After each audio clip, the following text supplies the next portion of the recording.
in the kitchen, so many recipes to share. So many cooks in the kitchen with meals for you to prepare. We've got fruits and grains, veggies and beans, more healthy food than you've ever seen. So many cooks in the kitchen, plant-based meals to prepare. So many cooks in the kitchen with ideas we're happy to share.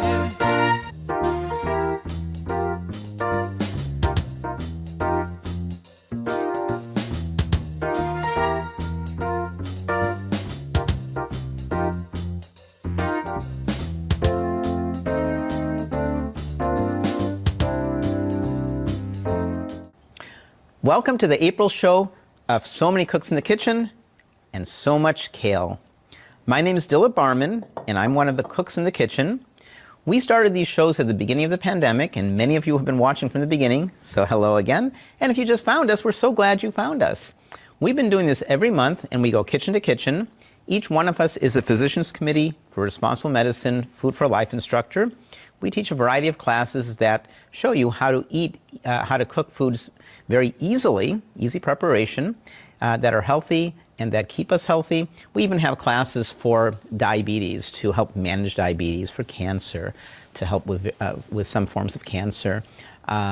We have classes for athletes. We have classes for kids. So today we're going to be talking about kale. Kale is one of my favorite greens. One of the stores I shop at, Whole Foods Market, has a metric called the Aggregate Nutrient Density Index, ANDI, and they give kale a score of 1,000 out of 1,000. It's a great source of vitamin C and K and potassium. It's a good source of fiber. It's considered by many a superfood, and it comes in a good number of varieties. This is called a red kale, even though it's purple, and this is green kale, which is really green. There's also lacinato kale, which is really dark, sometimes called dinosaur kale, and has big leaves. So for today's dish, I'm going to be making a massaged kale salad with radishes. And you can use any kind of kale. I think I'm going to use the red kale, so I'm going to just put this aside, and I'm going to get a bowl. To make this dish, you want to make sure your hands are nice and clean because we're going to really dive in and massage. So I'm going to start stripping the kale from the leaf. Okay. Kale has a lot of fiber. We generally don't eat the stalk. If you're blending it, you can eat the stalk, but generally we don't. So I'm going to set the stalk aside. And you can do this quickly. You can just use your finger and do something like this, and you'll get a lot of the leaves. Okay. This is a really nice dish if you're having an intimate dinner with somebody, or just having a loving time with your child, because you can have, each person can put their hands in and massage. So it's a great Valentine's Day evening activity. It's just a fun activity to do with children or have children do with each other. And so kale is delicious on its own. The only downside about eating kale is it gets stuck in your teeth. So if you eat kale before you socialize, stop by the bathroom and gargle. But it tastes really good, just raw. Right. Try a little bit. But massage, it tastes even better. So what I'm going to do is, and you can mix. If I wanted to get some of the green kale in here too, I could. But I'm just going to strip all the kale from the red kale. This is the last stalk. Now the reason we massage it is it breaks down, makes the fiber easier to eat. It breaks it down. So I'm going to start massaging it, but before I really do a lot of massaging, I'm going to put some lemon. You can use lime if you want, but I'm going to use lemon.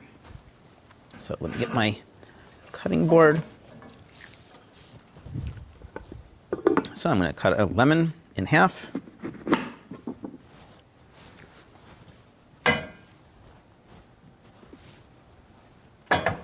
And I can put my fingers here to keep any seeds from coming through. I could use a citrus juicer as well. Speaking of citrus, you guys probably know I'm a big citrus fan. I wonder how many of you guys have had triple cross tangerines, which are in season. They're so good. I love the smell of the lemon. You can smell some of the lemon oil. It actually smells pretty intense. It's very, very good. And I'm sometimes not this careful about avoiding the seeds. If you get a seed here and there, it's not a big deal. Okay, so there's the lemon. Okay, and I'm going to one seed down, but that's okay. I'm going to rinse my hands really quickly. Although I shouldn't rinse my hands, they smell so good with the lemon. Okay. I'm also at this point going to add a little bit of salt. And those of you who don't use salt, you don't have to add salt. But I find with acids, like tomato, you may remember last month we did an eggplant dish. So the acids in tomato, I think, really calls for a little bit of salt. Black pepper goes well with it. We don't have to add it now, and I won't. I'm going to add it later on. And now I'm going to dig in. My hands are nice and clean, and I'm going to massage it. I think I might have made a massaged kale salad in another show some time ago, or maybe somebody else did. But this one's a little bit different. Okay, I'm going to start massaging. You can see how much the volume has shrunk. And you can massage for a couple minutes if you'd like. You don't have to massage that long. What I do is I massage for maybe half a minute, and then I'm going to add some garlic. So I've chopped some garlic to get the nice flavor of garlic. The garlic's optional, but garlic is so healthy, why not? It adds another flavor exponent. There's so much you can do with kale. You can also make kale chips, put it in an oven. You can dehydrate it. You can make smoothies. Kale is a great food. It's amazing how much it's shrunk already. So let me go ahead at this point. I like to delay putting the garlic in because you can really get into your hands. So I'm going to wait on that just a little bit longer. I'm almost done. This is a really fast recipe. And you can see when you massage it, the leaves get much darker. Tell you what, before adding the garlic, I'm going to now add, I have some hemp seeds, which you see right here. Hemp seeds are a great source of omega-3s, and they have a nice nutty flavor. I love hemp seeds. Let's mix some hemp seeds in. And in a minute, I'll add some black pepper too. You might ask, why didn't I add black pepper at the beginning? The salt kind of is abrasive, and I think it helps break down the kale. So I want to focus on the salt. And now I'll go ahead and add some black pepper. The black pepper is optional. I would add just a little bit. I wouldn't add a lot of black pepper. I wouldn't add any hot sauce or jalapeno or anything like that. I mean, if you're a big fan of heat, you could try it. Okay? And I'm basically done. Other things you can do is instead of lemon juice or lime juice, you can add tangerine juice. That tastes really good. You could add some orange juice if you'd like. And it's pretty dense. This will be enough for 3 or 4 people as a side salad. And now what I'm going to do is, I don't know if you can see it well, but there it is. It's really come down, and I can keep going if I want, but I'm pretty happy with that. Now what I'm going to do is I'm going to add radish. And there's many different kinds of radish. I don't know if you're familiar with Easter egg radishes. So these are Easter egg radishes. Unfortunately, when I bought these, the greens were really wilted, and they were pretty dirty, so I removed the greens. These are called, what are these called? I forgot what these are called. I love these radishes. These are really nice. And this is what I used. I actually chopped it here. I cut them in half, and then I sliced them thin. And I used like 3 or 4 radishes, something like that. Now, these greens are also wilted, but you know, when you buy radishes, if the greens are in good shape, they're very healthy. And I like sauteing them. Sauteed radish greens have a nice taste. They don't really taste like radish, but they have a nice kind of slightly spicy green flavor. So I'm going to mix in the radish. It adds a nice contrast in color. And I'm going to add the garlic. And for this, I'm actually now going to rinse my hands and mix this. I'll do a little mix with my hands, but then I'll get a spoon. I may not need the spoon. This is getting pretty homogeneous. It's looking pretty good. Wash my hands.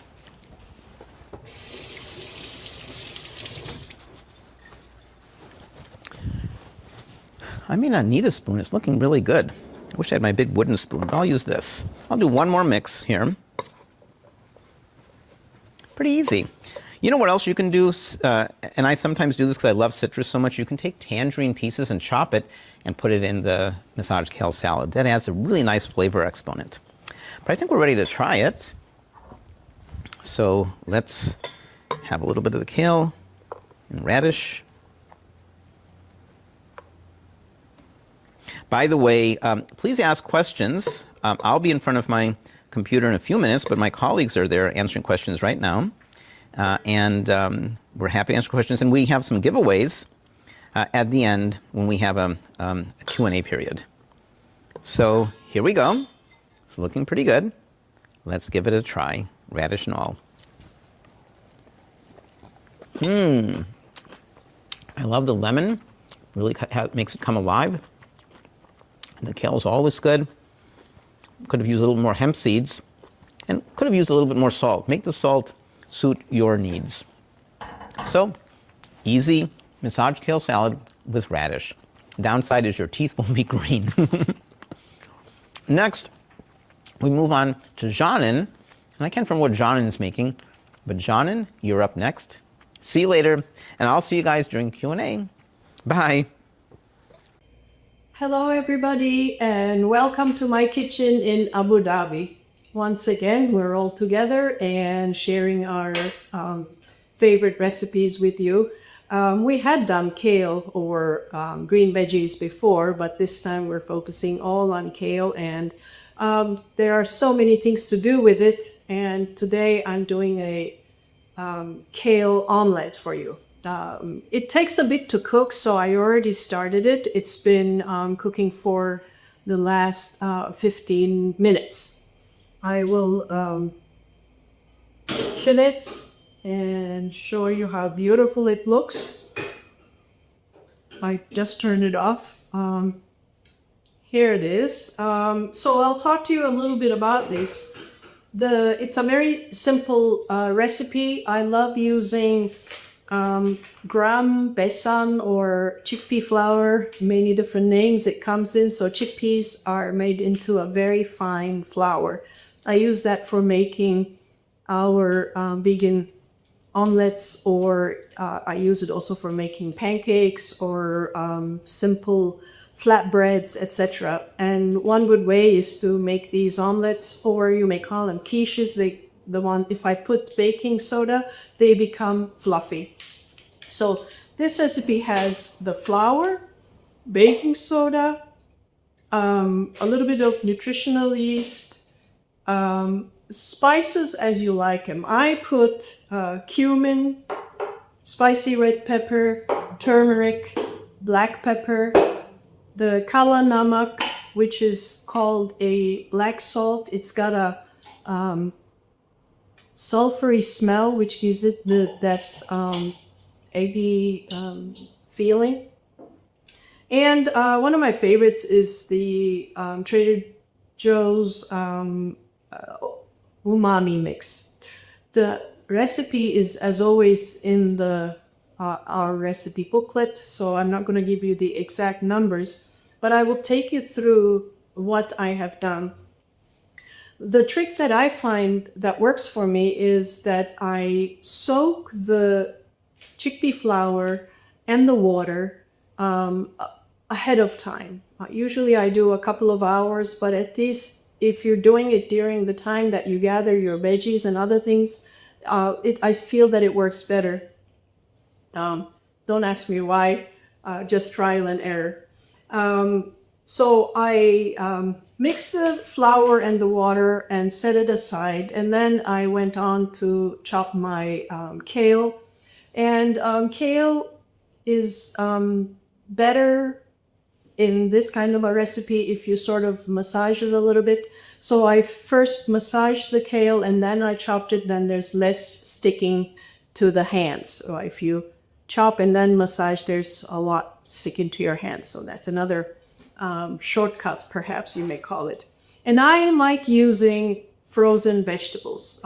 This recipe is a wonderful way to hide veggies and serve it to your family. So I had a cup of frozen veggies, which had been originally defrosted. And then I had 2 cups of finely chopped kale. So once the veggies had defrosted and the kale was chopped and everything, I put all the spices and herbs into the mixture, the veggies, the chopped kale, all in the mixture, and the soda, baking soda, and mixed it all. And then I poured it into my preheated pan. That is important because you want it to sizzle as you pour it, sizzle and make a fine initial of a crust. That way, as you can see, it's moving now, and it's easier to take out. You can, once it's done, you can take it out like this, or I prefer to turn it over, like a nice little cake. And, oh, here it is. So, and serve it from this. You can also decorate it or something, whatever, however you wish. So I told you I had mixed everything and I poured it into the hot pan. It sizzled and I let it cook for a couple of minutes on a medium high or even high, so that that crust really forms. And then I turn it down and I cover it. And I turn it down to about medium, and even sometimes lower. You can sort of do a taste test or smell test, because you see how it's nicely browned, but you don't want it to be burnt.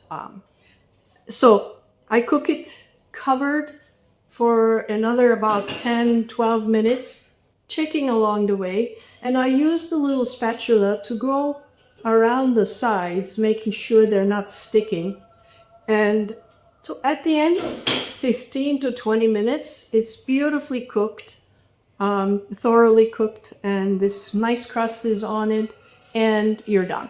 It may sound like a lot, but it actually isn't. And it is a beautiful recipe. It's versatile.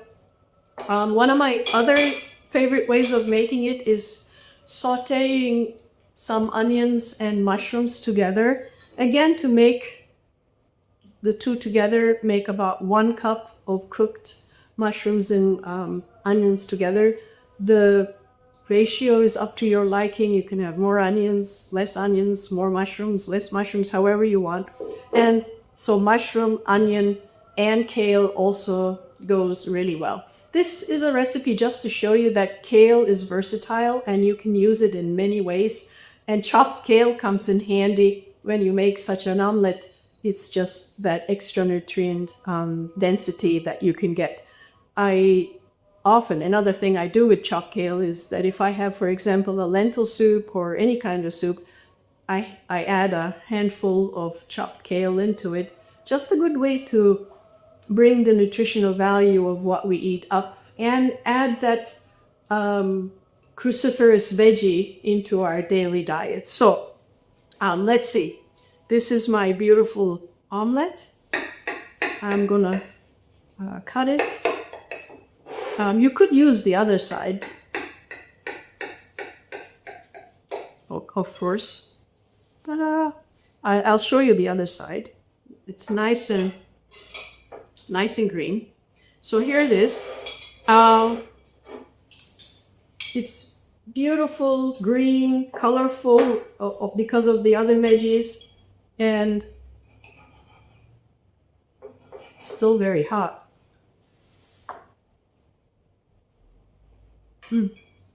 Hot.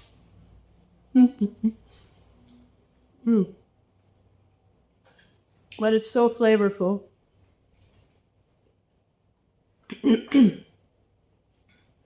I put a little extra spicy pepper, so that comes through, and the cumin, and everything is just balanced perfectly, except for the spicy pepper. I wanted that bite. So that's it, everybody.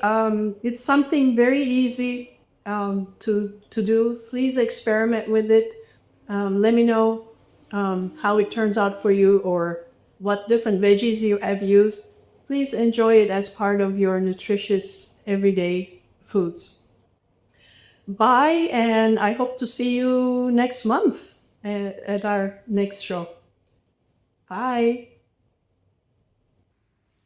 Hi, Jonan. That kale omelet looks so good. I can't wait to try that one. Thank you for sharing that with us. Hi, everybody. I'm Cody Stubbe. Welcome to my kitchen in Omaha, Nebraska. Today, I'm going to be making a kale pesto, and this is a very simple, easy recipe that can be versatile. You can add different herbs to it if you like, different amounts, and your whole family will love it. So let's get started. First, we are going to add in a bunch of kale. Of course, this has been washed and kind of roughly ripped up. And this is about 2 cups if I were to kind of squish it down. We're going to put that into our food processor very carefully. It is still just a little bit wet. This will be fun to have it squished down. All right. And then I have some fresh basil. I love basil, and basil is so easy to grow if you're interested in growing herbs. This is a great one. It's packed full of antioxidants.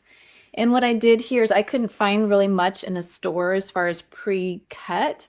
So what I did was actually in the grocery store, they had these nice little plants, and I just chopped it down with some kitchen scissors. And then what I'm going to do is put this in its own pot, or actually put it in one of my garden planters in the backyard, and then it will grow, and then I can re-chop it and, you know, cut more herbs, which is going to be wonderful. So I just wanted to show you that this is an option. And really the price of this was actually about comparable, maybe $1 more than what you can get in those little packages of the pre-chopped that of course you can't really grow. So this is so much easier to repot. All right, so I got about a cup of that. And again, as if I squish it down, it'd be about that amount. It's getting to be a lot. Now, if you're pushing down in here, be careful because there is a blade down in there. All right, last of my greens, I have some Italian parsley. You can do different kinds of parsley. This is maybe about a half a cup. I think my recipe calls for 1 cup, but this is really strong. So you may want to start with just maybe a half and see if you like it. So I'm going to put that down there too. And I'm wearing green. We've got lots of green going on today, but this is Earth Month. So I like to wear lots of green. All right, and then I have about a 1/4 teaspoon of iodized salt and about 4 cloves of garlic that have been minced up. I usually don't put a whole clove of garlic in my food processor because sometimes a big chunk of that will get stuck under the blade and it won't chop up. And then you may end up with a chunk in whatever you're making. So I like to kind of pre-mince this up or pre-finely chop it up. That way you don't have that happen. And just dump all that in there. All right. Okay. I got a little nutritional yeast. I think it's about a 1/4 cup. Add more if you want a little more cheesiness to your pesto. And then you can add some type of like crunch or seeds. I have hemp seeds here. And you can also use like sunflower seeds, which are a really great substitute for this, or cashews is another good one to use. But hemp seeds is already kind of like chopped up finely. If I put cashews in here, big chunks, again, kind of like that garlic, you may end up with some bigger chunks in there. So it kind of depends what you like. If you like it chunkier, maybe go with the cashews. If not, maybe try something that's already like fine, like hemp seeds here. And I believe hemp seeds have some good omega-3s in them. All right, and then you need about 2 tablespoons of lemon juice. And you can do from pre-squeezed, like from concentrate, or you can do fresh lemon juice, whatever you prefer and have on hand. All right, same thing with the garlic. If you don't have fresh garlic, you could totally use like some dried ground up garlic would work great too. Okay, so that's all of our ingredients except for the filtered water. Now we'll see if this will mix up without any water in it. A few of those leaves were kind of drippy still. Okay, sorry, this is gonna get loud here for a minute. We're just gonna kind of pulse it and see what it is. Woo, there it is. You should be kind of making like a paste with this. And then we'll add water to kind of make it the consistency then that we want. We might have to use a spatula to kind of push those leaves down there a little bit more. Because they want to fly up. It looks really good. Smells really good. All those nice herbs. I might go ahead and add just a little bit of water in there. I have plenty here, so I've got more than 6 tablespoons, I'm sure, but I always like to have a little extra. Okay, let's pulse this up again and see. All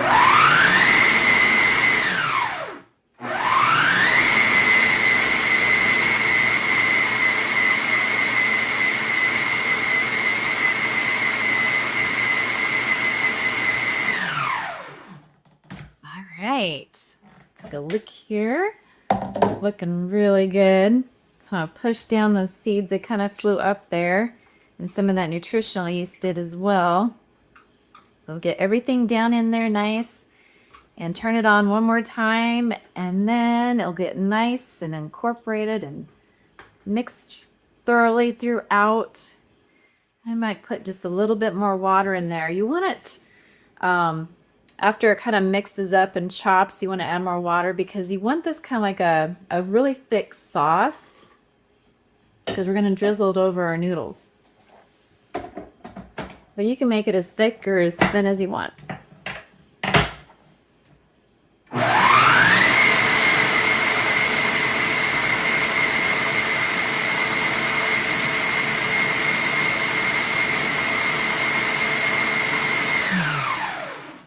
It's looking pretty good.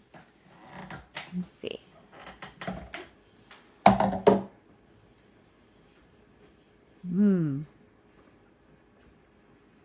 Oh, it smells so fresh.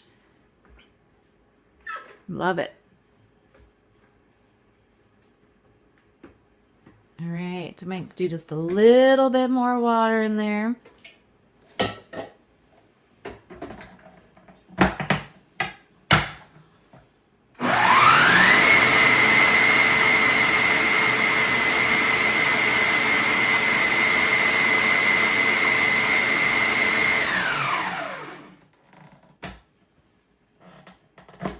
Okay, let's check this out.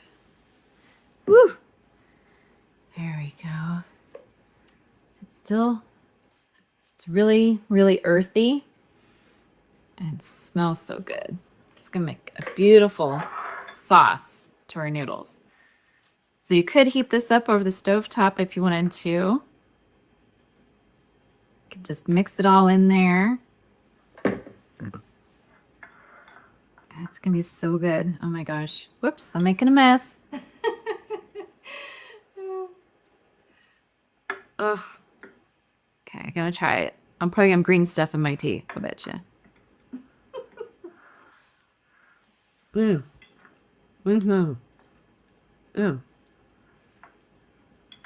That was delightful. You can really taste all those flavors mingling together and working well. You can add more nooch to this to make it a little bit cheesier. You could sprinkle a little bit on top if you want. You could add in more garlic. You could add in some pepper, would be good in here too. But that's pretty much it, you guys. It's very versatile. It's so delicious. Look at that. Oh my gosh. So pretty. Such a beautiful emerald green. So now you know how to make a very simple pasta that includes pesto pasta. So it includes your kale, your basil, your Italian parsley, garlic, and nooch and salt, and a little bit of lemon juice. All those wonderful things work together to make this delicious dish. So I hope you give it a try. You can find all the recipes on our recipe document, and the link will be posted.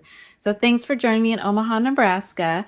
I'm going to send it over to Shoba, and she's going to make a curry, and I love curries, so I can't wait to see her recipe. All right, thank you. See you in Q&A. Bye-bye. Hi there, I'm Shobha Swami from Atlanta, Georgia.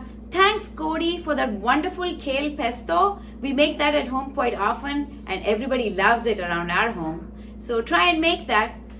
Today we're going to showcase to you a kale and sweet potato hash. It's a very simple dry curry that I put together with very few spices, but it tastes so delicious and flavorful. Come join me. Let's get started. I'm going to be showcasing to you, I have a hot pan here and I'm going to be showcasing to you how to do this. And as you all know, we all make everything without oil. So here's just a couple of teaspoons of water, and then I'm going to add the ribs of this kale too. I've taken 3 or 4 stems of kale, and then here's chopped sweet potato that's all ready to go. This is like the Japanese sweet potato, so it's ready to go. It was rinsed and washed, and so I'll cover and cook these pieces just par cooked, and then once it's par cooked, I'm going to add all this kale to it, and that will complete everything. And what are the spices I'm using today? So let me introduce these to you. Ginger, that's our favorite spice, and as you know, it's anti-inflammatory, antibiotic, antifungal, and immune boosting. So what more do we want? So we use a little bit of ginger, maybe 1 tablespoon, and then 1 or 2 tablespoons of jalapeno. These jalapenos, I've put them in lemon juice, but you can use fresh jalapenos, the ones that you get in a jar, any kind that you truly love. So, and then put all of this together and add a little bit of salt. It comes together really, really well. So let's see how this is doing. It should, yeah. So we just wait a few more minutes and get it going. The potatoes are cooked. I added just a little bit of water, so you know it all cooks together well. Now I'm going to be adding all the spices and kale as well. So here's 1 tablespoon of ginger. You know, it adds an amazing flavor, and we like everything spicy. So we're going to add a little bit of jalapenos. That adds a nice kick to it. And as much as you like. If you don't like it, you can even just add the green bell peppers. Now the sweet potatoes are cooked, and the kale stems are cooked. So now I'm going to add about 3 ribs of kale and then 1 big sweet potato. So keep it all covered. Add a tiny bit of salt. Good to go. This really comes together very easily. Let the kale just wilt just a little bit. Don't overcook the kale. That's why I put it way in the end. And add a hint of salt to this, because in my home everybody loves to have lots of salt. So let's mix this all together now and make sure that it comes together. And if it needs a little more water, it seems like it's drying out, I'm going to add just like, I have this little cute little jug and it really works really well. See, I just add a little bit of water so the potatoes we don't lose half the potatoes to the pan itself. So keep it covered, 2 more minutes, ready to go, and it's good to taste. Make this often and enjoy this, especially in this spring weather of kale and sweet potatoes are so good for you. They're loaded with nutrients, phytonutrients. You can use the orange regular American sweet potato as well. Today I've used the Japanese sweet potato, but seeds come together really well. That's all you need to do. Enjoy it, make it often, and the kids will love it too. It's so colorful. And feel free to add a few other bell peppers and things like that to it, but I have to really showcase to you how beautiful and pretty this looks. Yeah, there you go. Kale and sweet potato hash with spiced with ginger and flavored with jalapenos and a little bit of salt. Make this often. And I'm going to now give it over to Carolyn. Carolyn is going to show us kale chips. Everybody's favorite is chips. And today we're going to have a nice fresh version of it, a healthy version, kale chip. Over to you, Carolyn. Thank you very much. Thank you. That looks great. I can't wait to try that. I can't wait to try all of our recipes today because I love kale. So I'm really excited that today is Kale Day, and I'm making something I really like. I think a few years ago I made Kale Chips, which is also one of my favorites, but today I'm making a fantastic comforting kale and chickpea skillet, which kind of reminds me of when I was little and my mother would make, you know, things in the skillet, kind of like, I don't want to say brand names, but like that helpful thing that you do with hamburger. It's kind of like that. It's like a fast and easy weeknight meal that's really comforting, and it just tastes like comfort food to me, so I really like it. There's a sauce that comes with it. I'm going to start the things in the skillet first and we'll get back to the sauce. So we have a bunch of kale. Today I'm using lacinato kale. You can use any kind of kale, it doesn't matter, lacinato or curly leaf or red Russian or whatever you've got, perfectly fine. And it's one large bunch, so that's probably 3 or 4 cups of torn up bite-sized pieces of kale. I'm going to start with an onion that is chopped or diced, putting it into a nice hot frying pan. And we're not going to use any oil, so I am using some water just to keep it from sticking, and we'll let that cook just a little bit in here. So there's so many different kinds of kale, so many wonderful things you can do with kale. Okay, we'll let that really get cooking. And we want to get it kind of browned. So it's not going to brown as much as it normally would if you used oil. You can still get it to start having some color to it though. So that's what we're trying to do. So we'll get that cooking and then we'll start the sauce. So for the sauce, I'm going to use my blender, and we're making a cashew cream sauce. If you are allergic to cashews, you could use some canned white beans instead. So it'd be about a half a can maybe of white beans. You could use sunflower seeds, maybe even some cauliflower, like cooked cauliflower. That kind of thing would help it be creamy, but we're using cashews or whatever other of your choice. So cauliflower, beans, sunflower seeds, but I have gone ahead and boiled the cashews. So it's a half a cup of cashews that were just boiled for about 10 minutes. Sometimes you'll see recipes that say soak them overnight. You don't really need to do that. Just boil them and let them set aside for a little bit and cool off, and they'll get nice and thick and plump. And you don't really even need to do that if you have a high-speed blender like a Vitamix or a Blendtec. Okay, so I've got the cooked cashews, and then I've got 3/4 of a cup of low-sodium vegetable broth. And I have some nutritional yeast, which, you know, any brand will do, and we're using 2 tablespoons of that. Now that's an optional ingredient, but highly recommended. So very, very good ingredient. Oh, also there was a clove of garlic that was sitting right there in the cashews. So 1 raw clove of garlic. And then we'll put the lid on this, and we're going to make a nice creamy sauce out of it.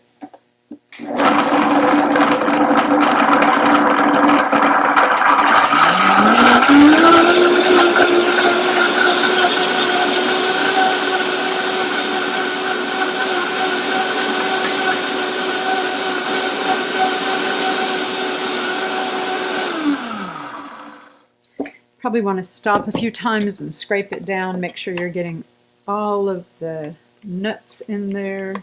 Let's check the frying pan too while we're doing, oh, yep, let's add a little bit more water, just a splash. See how it's doing. It's getting there, so we want it to cook and not burn. Okay, let me get all this scraped down in here. Some of the pieces of cashew came up on the sides, so we want to get them all in to make the sauce really, really creamy.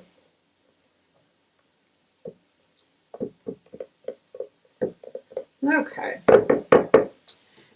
Put that, oh, there's some up in the lid too. Let's get that out of there.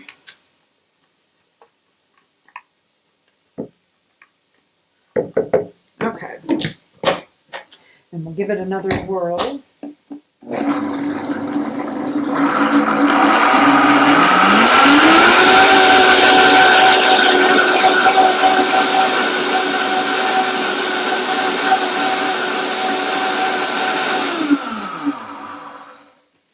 All right, that looks pretty creamy. Yep. All right, looks great, and it smells really good. So the nutritional yeast is optional, but I really recommend it because it gives it such a nice cheesy depth of flavor. Let's check on our onions. Oh yeah, they're doing pretty well. Okay, they're getting nice and tender anyway. So, okay, so then we're going to go ahead and add it's 1 whole red bell pepper. You could use a green bell pepper if you want to. 1 whole large carrot chopped. Get that stirred around a little bit, get it cooking.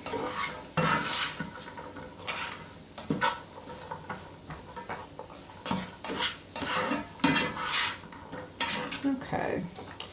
And if it needs more, right now it doesn't need more broth or water.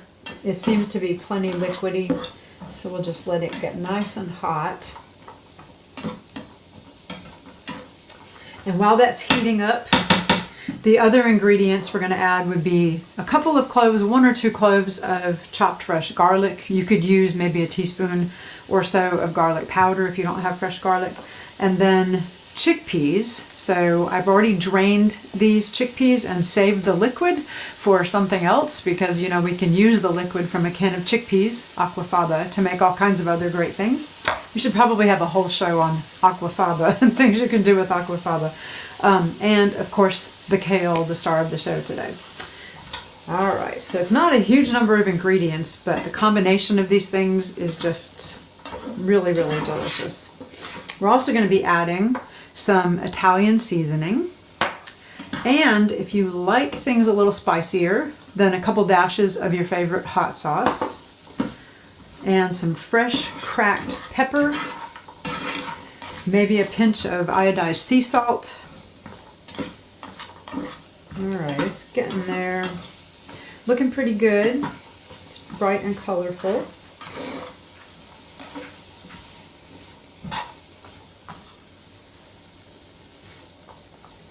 Okay, I'm going to go ahead and add the garlic.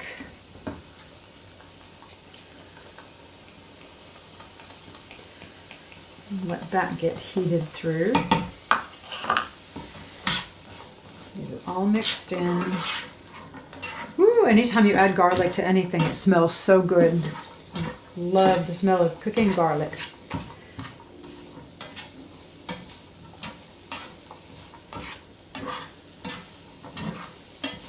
All right, we'll let that get heated through just a little bit. And add a little bit more water so it doesn't stick.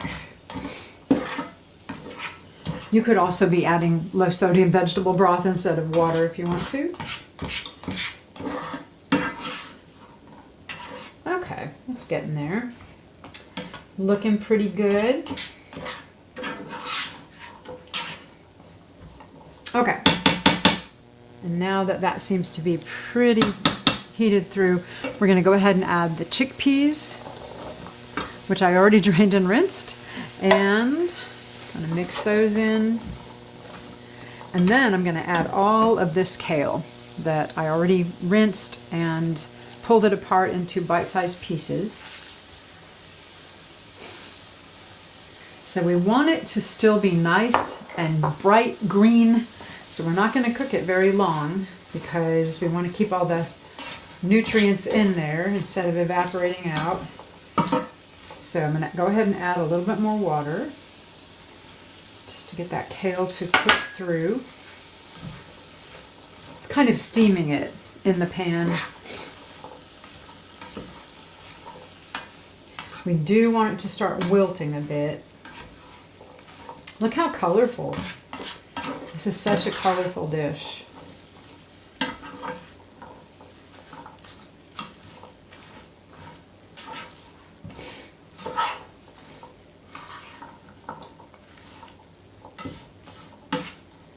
Okay, it's getting there, starting to cook down just a little bit.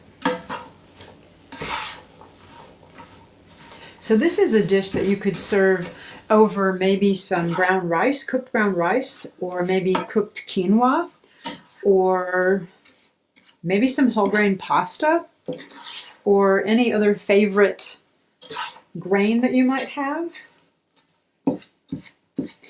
If you have a different favorite grain that you might think of to use, go ahead and add it to the chat. I'd love to know what people are using as your favorite grain. I like farro a lot. That's one of my favorites. Okay, it's getting there. For some reason, it's taken me a while today to get the kale to cook down a little bit. Okay, while that works on cooking, let's check this sauce and make sure it's creamy enough.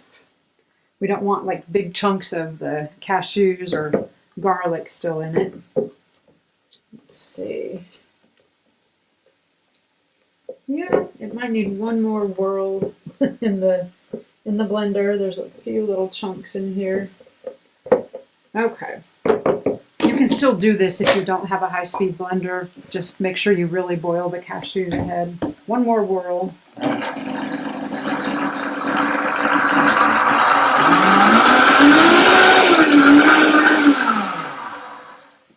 Okay, let's see how that looks.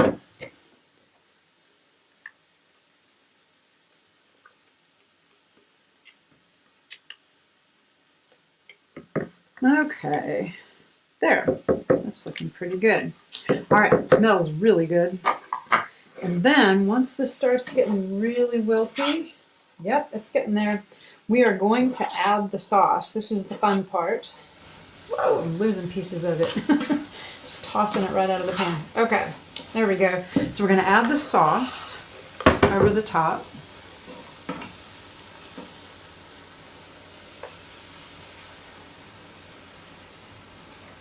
I think this could be really good too with a sauce that's made out of beans, or maybe a combination of beans and cooked cauliflower. That could be really good too if you can't do the cashews.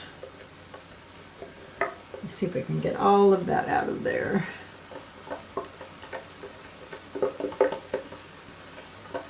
Okay. There we go. That's most of it. Okay. And then we're going to add a teaspoon of Italian seasoning right on top of the sauce. And a few dashes of hot sauce, because I like hot sauce, but it's optional, so you definitely don't have to. And some fresh cracked black pepper. And maybe just a pinch of iodized sea salt. There we go. And then we'll get it all mixed together.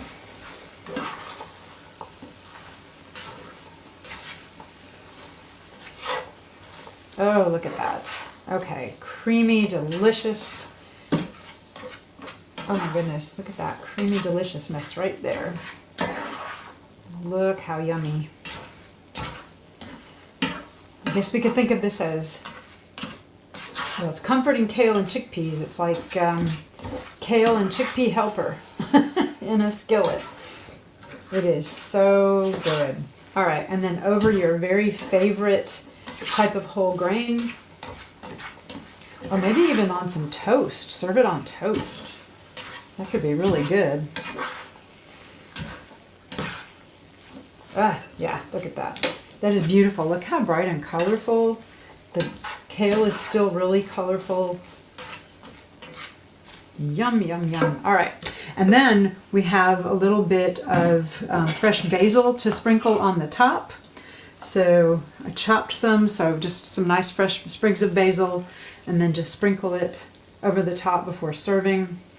And yum, it adds so much to the flavor. Maybe you could even possibly add a few squirts of like fresh lemon juice. That could be really good.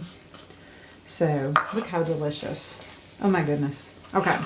Yeah, gotta taste it. Let's see.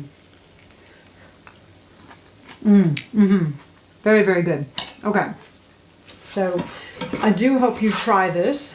Let us know when you try any of our recipes. We love to know. And remember to go ahead and ask questions during the Q&A. So you can be entered in the drawing today for a couple of nice prizes. And I'm going to send you over to my friend Susanna. Hi, Susanna.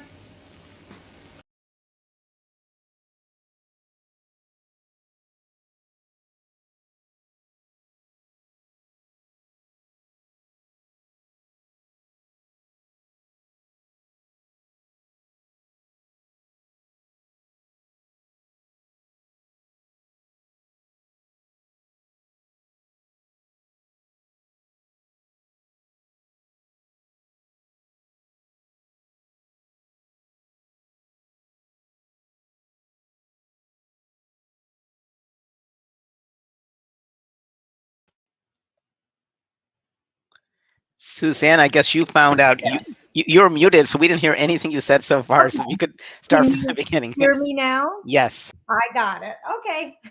Oh, well, life shows sometimes things happen. So, anyway, I'll repeat what I said. Hello, everyone. I'm Susanna Dickman from Evansville, Indiana.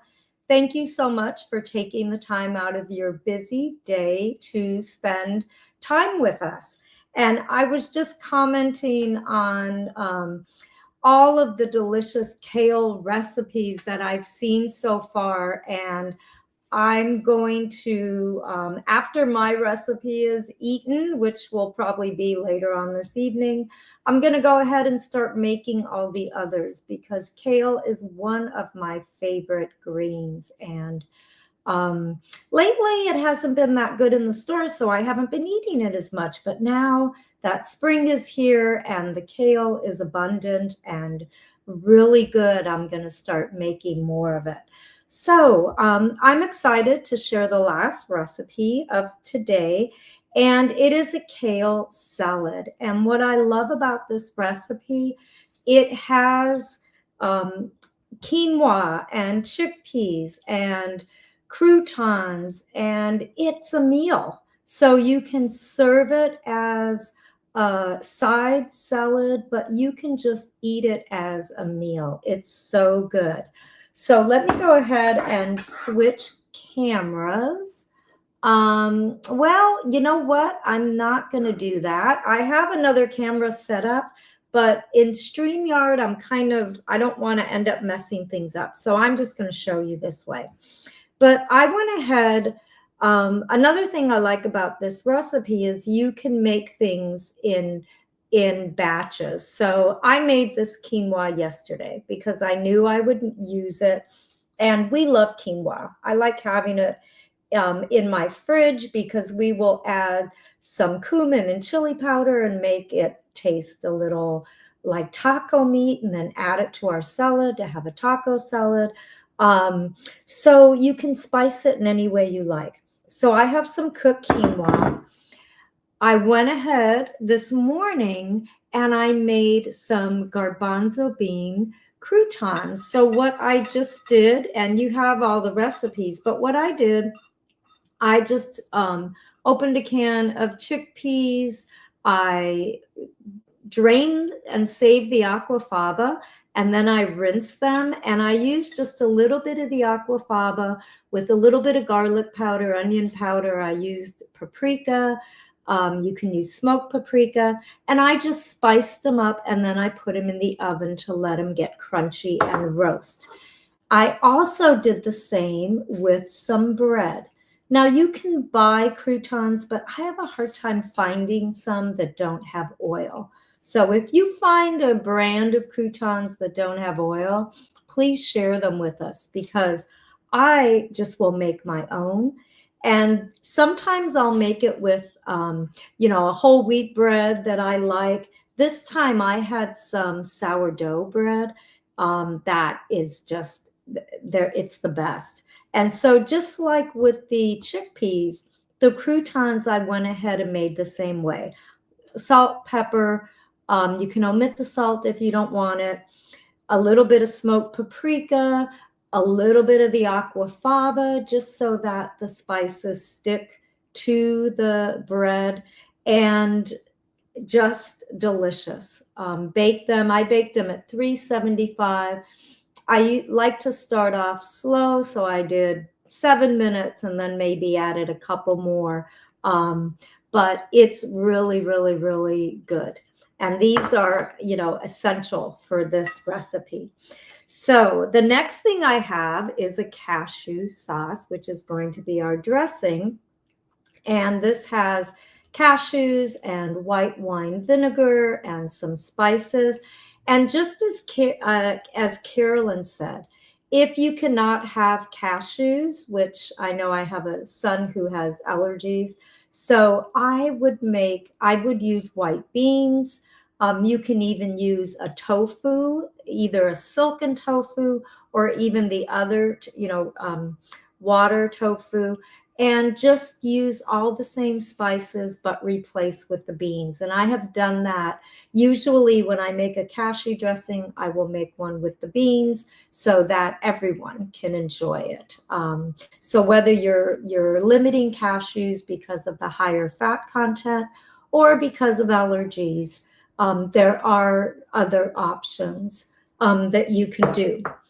The last thing we have is some little tomatoes and just cut in half. So we're going to put our salad together. And you can see, I really did make sure that my kale is in bite-sized pieces.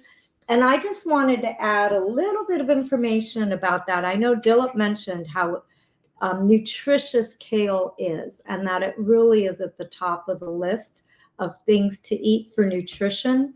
But did you know that when you actually break down kale by massaging or ripping it, it helps to release, and I'm looking at my notes because this word is one I always get wrong, but it actually releases the various nutrients and phytochemicals that are in kale.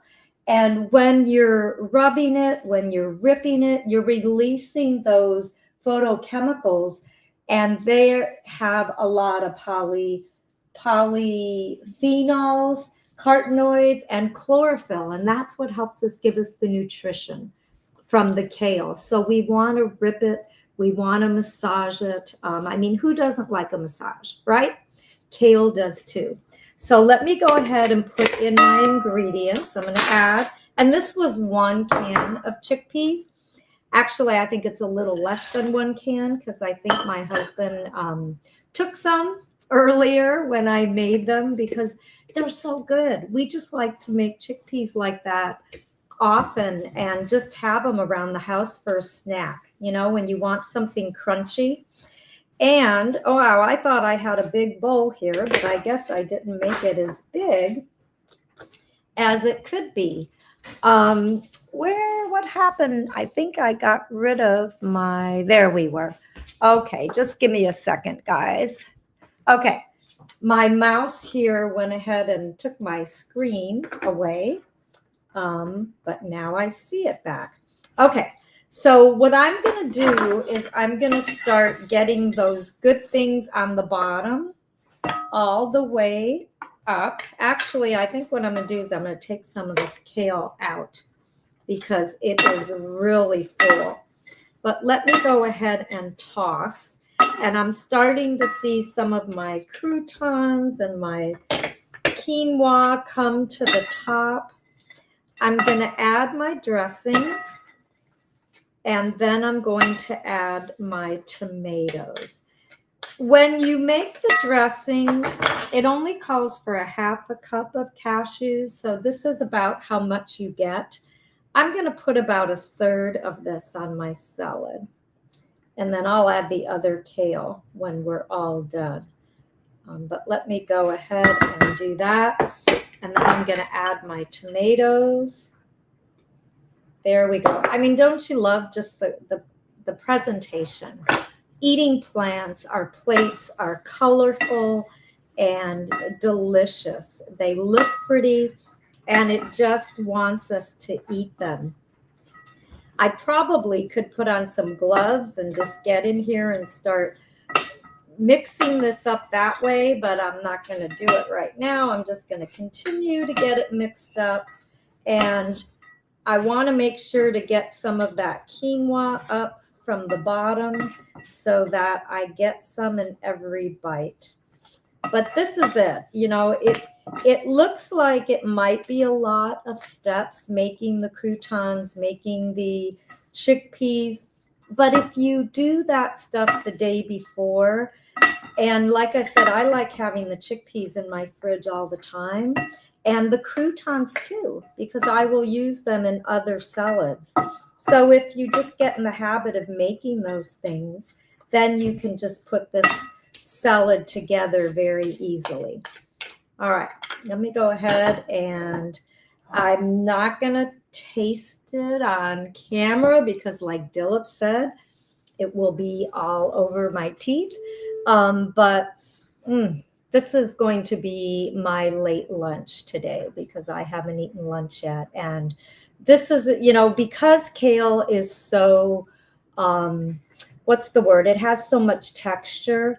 You know, you can let this sit. So if you were having people over, you can make this salad and it can sit in the fridge for an hour. It's not going to wilt like other lettuces that are very, very more delicate and not as strong, I guess you'd say. But I hope that you not only make my kale salad, but that you make all the kale recipes that you've seen today, because we know just how healthy and how good it is for you. Thank you again for watching and spending your part of your Saturday with us. And remember, stick around because we've got some great gifts. And I hope it's okay to say we have a special guest. So I won't say who, but Dilip, thanks for watching, everyone. It's back to you. Thanks, Susanna. Let me bring Cody on too.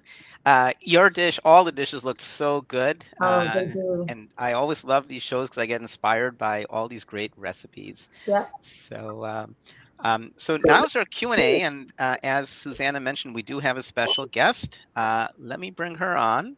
So our special guest is Nava Atlas. Nava is a fabulous cookbook author, and I'm very lucky to know her as a friend of mine. She's been my house guest, a couple times, at least once. And I got to treat her to some of my cooking. And Nava, you're the one who inspired me. I never knew what a massaged kale salad was till you came to North Carolina. I don't know, 12 years ago, Something like 14 that. years ago. My daughter was very young. I remember that. She was little. And you And taught now us how to she make, you had, probably towers over me now. no, she's very small. You met her last year, right? Oh, that's true. It wasn't that long ago. It was maybe a year and a half ago. So welcome, Nava. So Nava's the one. She came to North Carolina, and we had an event at a Buddhist center, and we had about 20, 30 people, and she showed us how to make a massaged kale salad. And thank you so much, because ever since you showed me that, I've been making massaged kale salad as one of my standard dishes. So I owe that thanks to you. Oh, thank you. I was going to say it has to be massaged if you're going to have it raw. Otherwise, it tastes kind of like you're eating your lawn. So. Oh, I don't agree with you. I like raw kale. I think kale. like it massaged. I guess I have weak teeth. I love it. And by the way, I can't sit here idly. I made a batch of, can you see this? Kale chips in the air fryer. It was a really fairly large bunch of kale, and it just kind of shrank down to nothing. I pieced this whole thing myself. But basically, I just sprayed it with a tiny bit of cooking oil spray so that the nutritional yeast would stick to it, a tiny bit of salt, and it's so addictive. Well, let's we invite folks to go ahead and send your questions, and we've had some really good questions come in, but anything from now on, Cody, I'm going to deputize you, if you don't mind, to make a list of people who ask questions, and then we'll have our giveaways. Okay. And I have some questions. So before so Nava, tell us more about your book that we're giving away. And you mentioned to me offline that that book was difficult to find. So tell us about. Can you hold it up? You have it behind you, your Greens book. So Wild About Greens, that's the book that I spoke about to your group. And I believe, this book came out, I believe, in 2012. So it must have been either that year or the year after. And it's just a comprehensive look at the more common greens. It doesn't have a lot of photos, but it does have a nice design and my line drawings. And I would say that one of my favorite discoveries was collard greens, actually. I absolutely love collard greens. And, in earlier cookbooks, we would always be instructed to boil them, and that makes them really gross.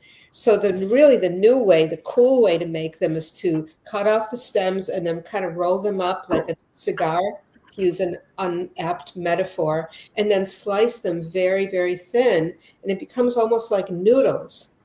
And then you use them like that in soup, or you stir fry them with other vegetables or with noodles, or roast them. And collard greens are, I would say, flavor wise, even more mild than kale. Very sweet. They have a lot of calcium. So I love that. And I love discovering watercress also. Now, watercress is supposed to be, other than maybe sprouts, the most nutrient rich food or nutrient dense food on the planet. So, anyway, yeah, so the publisher, publishing is just such a revolving door. They had promised, and the book did really very decently, that they would put out a paperback edition after a few years. And then the publisher got by another publisher and then bought by another publisher. And so it just never happened. So Nava, tell us, how many books have you written? I don't know. I was going to say 20-ish. Yeah, and not all of them are cookbooks. My next book that's coming out in September is called Inspired by Cats. It's about famous writers and their cats. And then the following year, I'm going to be putting out a book about the history of banned and censored books by women writers. So the cookbook space, I loved.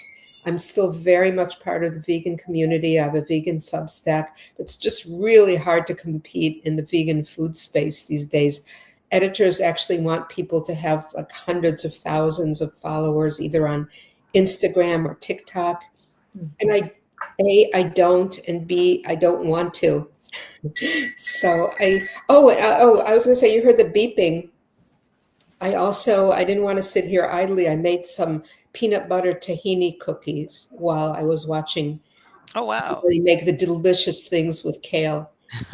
They all look, by the way, ladies, they all look really super delicious. Really Everything very looks great. inspiring. Yeah, I hope everybody downloads all the recipes and makes them. And please Yeah. share your feedback. Now, a lot of good questions are coming in. I have some Okay. questions, but let's get to some viewers' questions. Okay, I'm So, gonna put the cookies in the oven.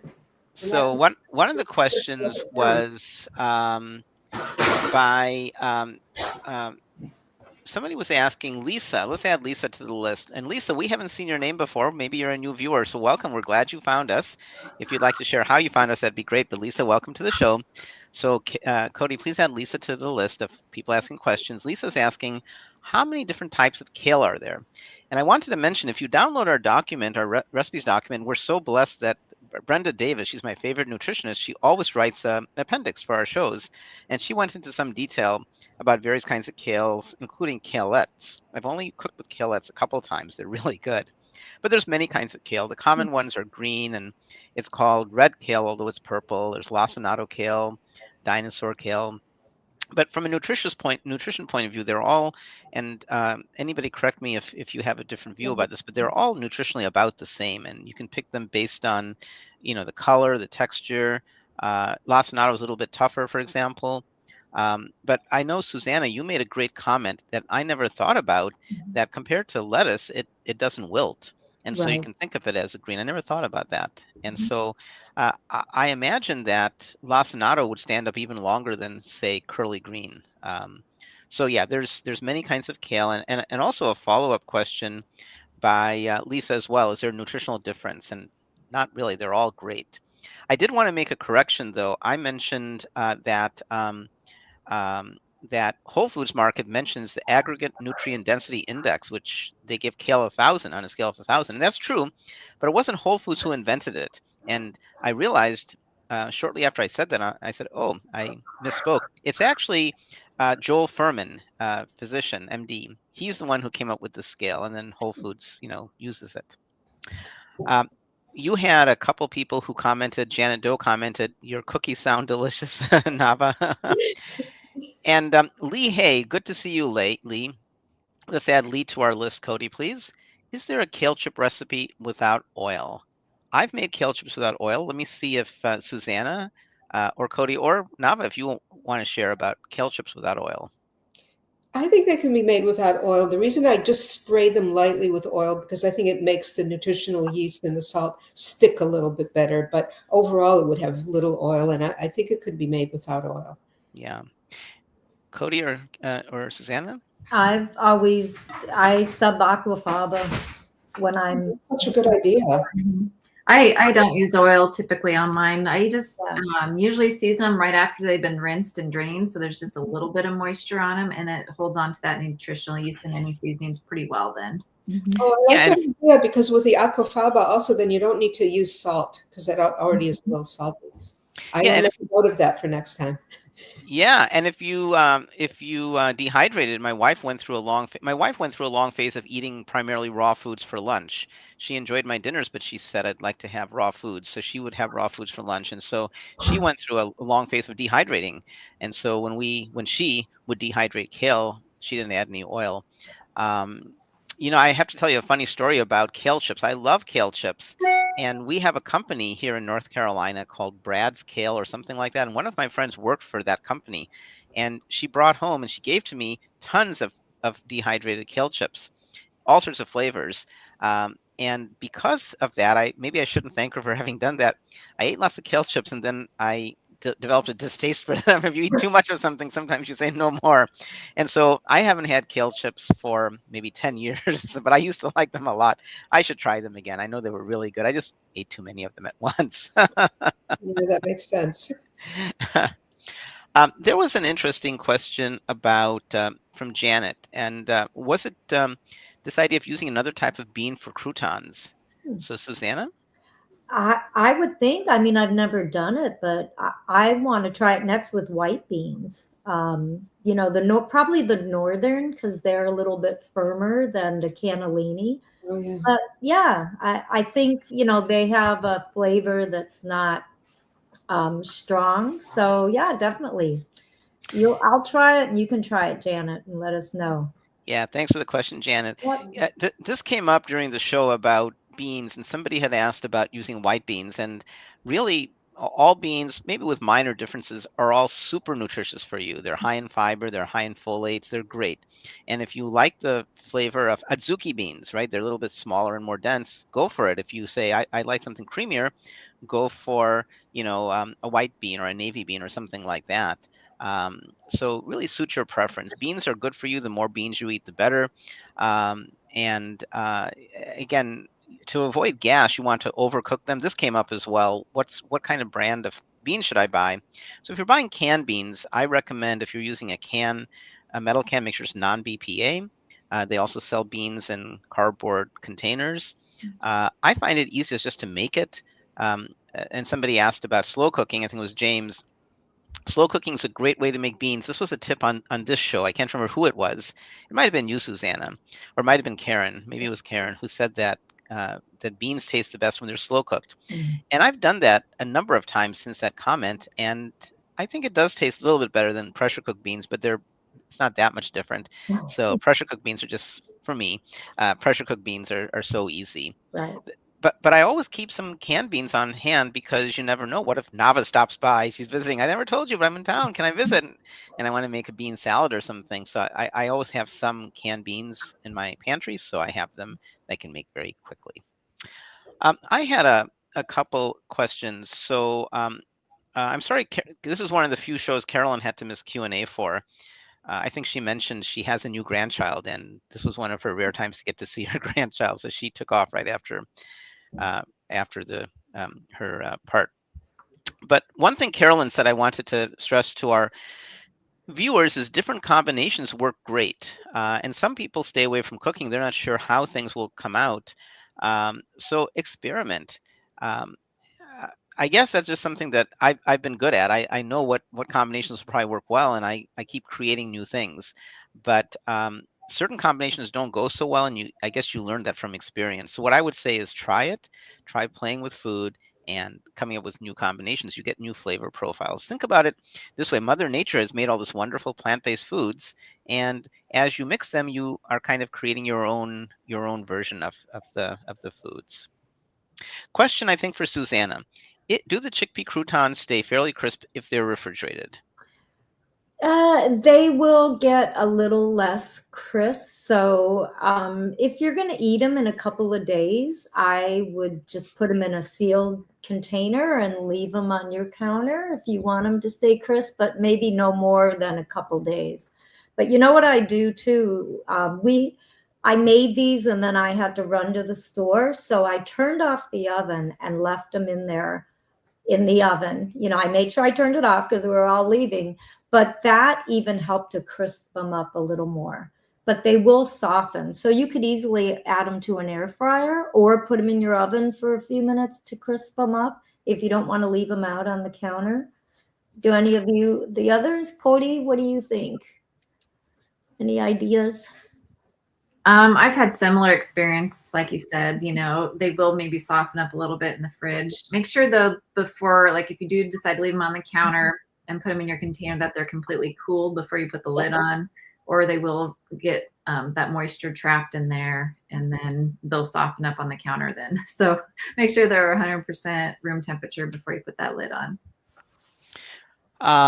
This came up from Janet. Let's add Janet to the list. Which green is next on the scale below kale? Does anybody know? I've never seen this scale. They're all Andy scale. there. Yeah, they're all up there. I think collard greens are up there, and what's it I called? wonder if chard is up there. Chard. That's what I was looking for. Swiss chard and rainbow chard. Yeah. I think that's pretty high. I think pretty much any green is going to be really good for you. I had a question for you, Cody, and I think I've asked this on the show before. I don't do much food processing, and when you were making your lovely pesto, and I can't wait to make your pesto. Thanks for sharing that. What's the difference between, and I know Carolyn's big on food processing versus blending. What are the benefits of using one versus the other? What helps you decide whether you're going to process versus blend? I guess I tend to do more the blender when it's going to be something more runny, versus the food processor if you want something a little bit thicker, because the food processor isn't a complete closed unit. Your blade is like the base of it. It kind of comes up and then there's a middle opening and then your blade sits on top of that. So if for some reason your fluid does get really high or something, it could overflow. It has to be pretty high though, but I tend to just do my food processor for more of the thicker things, versus the blender for more runny type things. So I don't know if that really helps you out, but like when I'm blending hummus, I do my food processor, but if I'm going to make like that sweet potato cheese sauce with the cashews and everything, I know I want it extra creamy with no chunks, then I go for my food or my blender. The blender is not going to leave any chunks. The food processor has the potential to leave some chunks in there. So if you want it really smooth, go for your blender. Nava, would you like to add to that? Yeah, I was going to say that in the food processor, you can also control a little bit. You can leave a little bit of texture if you want. If it's something thicker, it's like at the bottom of the blender, and sometimes, as I say, it's hard to schlep it out afterwards. Yeah. And I have to say, I got maybe a couple years ago, I got a mini prep, and I think the whole thing was maybe $30, and it's a mini prep with a immersion blender attachment. It is so useful. It's small, but I find that most things do fit in there. And again, there's that you pulse it on and off. You can really control the texture. Well, can you be more specific about the device? Like maybe you could show it. Yeah, sure, that'd be awesome. And by the way, while Nava's getting that, I was not a good host. I should have done a proper introduction. And here I want to read a little bit. I want to read a little bit of your introduction, Nava. Okay. So, and while I'm doing that, I'm going to check on my cookies. Oh, I think they should come out now. Nava Atlas has some 20 books to her credit. She's known for her many vegan cookbooks and recently published the 4th edition of Vegetariana, which I have, and the 5th edition of Vegan Soups and Stews for all seasons. Other titles include Wild About Greens, which we're giving away, but we'll talk about that in a second, Vegan Holiday Kitchen, and 5 Ingredient Vegan. She's also the author of Literary Lady's Guide to the Writing Life and creator and editor of Literary Lady's Guide, a web archive dedicated to women's classic literature. And one reason she came down when she did the talk for My Vegetarian Society is she was doing an event at Duke Yeah. related to this. She's also an illustrator and visual artist. Her limited editions are in dozens of artist book collections in museum libraries and university special collections. Our permanent archive preserving Nava's work as an exhibiting artist, book artist, author, and food writer is housed at the Sally Bingham Center for Women's History and Culture at the Rubenstein Library, bicycling distance from me at Duke University in Durham, North Carolina. She lives in the Hudson Valley region. Did you know, Nava, I started my career in the Hudson Valley region of New York? You told me IBM. That's right. Yeah, it's Uh, not that big in the region anymore, but it used to be. Major yeah, employer. it's still reasonably big. Not as big as it used to be. So we're so glad you've taken time to join us. Go ahead and show us your device you were talking Okay, about. so this is the NutriBullet mini pack, and here's it's not that much smaller than my food processor. So to use it as a mini food processor, you just attach this part, and then you press the thing, and it's wonderful. And then you can also then use the same thing to attach this to use as Immersion. a blender for soup. Nice. So it's like I said, I don't know. It was really not more than $40. It was maybe between 30 and 40, and it's just endlessly useful. This is Nice. really good for, let's say, chopping nuts, all Yeah. kinds of things, and it makes things actually pretty smooth. It's really good for pesto, which you don't want a liquefied pesto. You want the pesto to still have some texture to it Texture. Yeah. in the end. I should mention, and I know that Cody has one, and so does Carolyn. I don't know about Susanna, but Vitamix makes an attachment for the newer Vitamixes, which doubles as a food processor. Oh, That's Uh, good and I- use. yeah, that's what you were using, Cody, right? So then you can have the Vitamix and a blender. Hyacinth asks an interesting question. How many beans can I eat? I don't want to eat too many beans. Well, you don't have to rate limit yourself. The story about beans, and let's add Hyacinth to the list of questioners, please, Cody, Yep. is the only problem with beans is if you're not eating beans, then your body's not used to it. And when you start eating beans, you're going to develop gas. And so what I tell when I work in the schools, I tell the kids that beans are so good. We talk about all the reasons beans are good for you: high in fiber, high in lots of vitamins and minerals. They really keep you regular. They keep you going to the bathroom. So if you're not eating beans, then it'll smell for a little while. So I tell the kids, when you're on vacation, eat lots of beans because your family will forgive you. And your microbiota in your gut get used to it. They say, go for it. This is what we want. Thank you, thank you, thank you. And when you start eating like that, your gut will change and it'll go back to the way it was designed, and it'll say, bring it on. And you can eat as many beans as you want. You're not going to have any gas.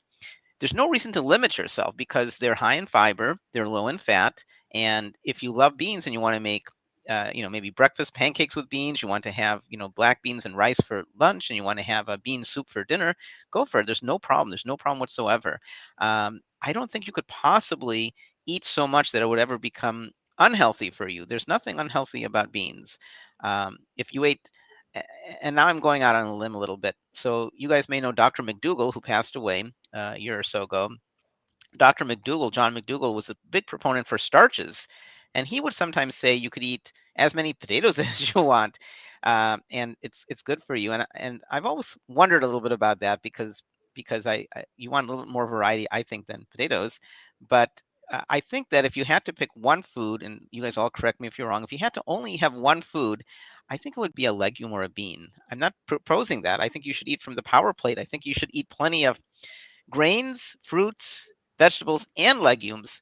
But legumes are a powerhouse. Cody, did you want to talk about that a little bit about eating too many beans? Oh, I think you pretty much covered it, Dillip. I got 3 kids, so I understand, the concerns with that, but my kids do pretty well. I am a potato girl too. I could eat potatoes anyway, being from Nebraska. So that's probably one of my favorite foods. I like mashed potatoes. So yeah. So, but legumes, of course, they're the powerhouses for sure. So There's so many cultures where legumes are such an important part. In Indian culture, there's dal, lentils, lentil soup, and rice. We can always tweak things because traditionally in India anyhow, the rice that's eaten is a white rice, And white rice doesn't give you a lot of nutritive properties. It does give you a little bit of fiber, not very much. Does anybody know why in many traditional cultures it's white rice that's commonly eaten? You would say brown rice is natural. Why aren't people eating brown rice? The reason is because in traditional cultures, when you harvest rice, the germ part of it, the outside, can grow. Oops, he froze. I refrigerate my brown rice. Philip And is in, froze Oh, there. can you repeat? You froze for half a minute. oh, sorry. What I was saying is I was asking people, do you know why in traditional cultures white rice is fairly common? And the reason is because until recently, refrigeration wasn't widely available. And what they would do is when they would harvest, they'd have a wonderful rice harvest festival and they'd eat the wonderful brown rice, which I think tastes a lot better than white rice. And then they would spend time getting rid of the outside portions. They learned if they didn't do it, it would grow rancid. And that's the reason I think you see a lot of traditional cultures eating a lot of white rice. But of course, brown rice is much better for you. Yeah, can I add something to Sure. that? I'm not a really, just it's a personal decision. I'm not a big fan of brown rice. I just aesthetically, I don't like the mouthfeel of it. I feel like also when you have something that's very saucy, it feels like white rice absorbs it more. But a lot of and people should look this up, in this country, brown rice has a lot of naturally forming arsenic. And we've talked, you're right, we've talked about that. And so we do, what Brenda has advised me, Brenda Davis, is what we do is what I do is I soak brown rice overnight, and then I keep getting rid of the water and I cook it. I cook it not I cook it like pasta. I don't cook it with just enough water and cover it. I cook it with lots of water. And during the boil process, I often get rid of the water, put some fresh water. And you're going to minimize the amount of arsenic, but whether it's organic or not, you're right. All brown rices, and I think all rices in general, but I might be wrong about that, have a little bit of arsenic. I think white rice does too. Has less though. But so Yeah. what I do is I combine white rice and quinoa about half and half, and because they have the same cooking time. So you're getting kind of the aesthetics of the white Mm. rice, but the greater nutrition of the quinoa. Now, speaking of about that, a related issue is organic and hyacinth. I think hyacinth's on our list already. Has the question, if you can't get organic and you buy regular kale, what do you do to get the spray off? If you cook it, does it make a difference? Well, a couple of comments. First of all, we strongly encourage moving people towards a plant-based diet, eating plants as much as possible. And we don't stress the organic, at least in the Food for Life curriculum. What do I do in my house is I buy almost exclusively organic, and organic does tend to cost more. And I buy organic from an evidence perspective. There's not evidence yet that organic is actually healthier for you. But to me, I'm using common sense. Do I really want all those chemicals in the environment, right? And I really don't. And I know there have been stories about farmers who've gotten really sick. So to answer your question, and please anybody else correct me if you feel differently, I don't think kale grows so easily. I don't think people put pesticides on it. I could be wrong. And so generally the kale you buy should be organic. Now, if you have kale that's been sprayed, I would soak it in some water. I would put a little bit of a couple drops of vinegar and rub it and then rinse it thoroughly to try to get rid of as much of the residue as possible. But I don't think that, and please, Susanna, Cody, or Nava, if you have other information, I don't think much kale out there is not organic. I don't know about that offhand, but I have a really good resource. It's the Environmental Working Group, and they have every year the Dirty Dozen and the Clean 15. So the Clean 15 is produce that grows with a minimal or no pesticide. So you can make a decision. If it already is growing with no pesticide, then you can save some money there. But greens, if I have a choice between organic and not organic, I'll buy, because it's a delicate leaf, and if it's there, I'll get it. But I do refer to that list every year because it changes every year. Strawberries Yeah. are always number one, but the other things always change. Yeah, Lisa's pointing out kale is on the Dirty Dozen. So Yeah. luckily where I shop, all the kale is organic, so there's no choice to be made. You know, the other thing I wanted to say is that, oh, and Janet mentioned, oh, Janet, organic kale costs twice as much as regular kale at your grocery store. So one thing I wanted to mention is a lot of stores have frozen vegetables, and generally, at least where I shop, the frozen vegetables are organic.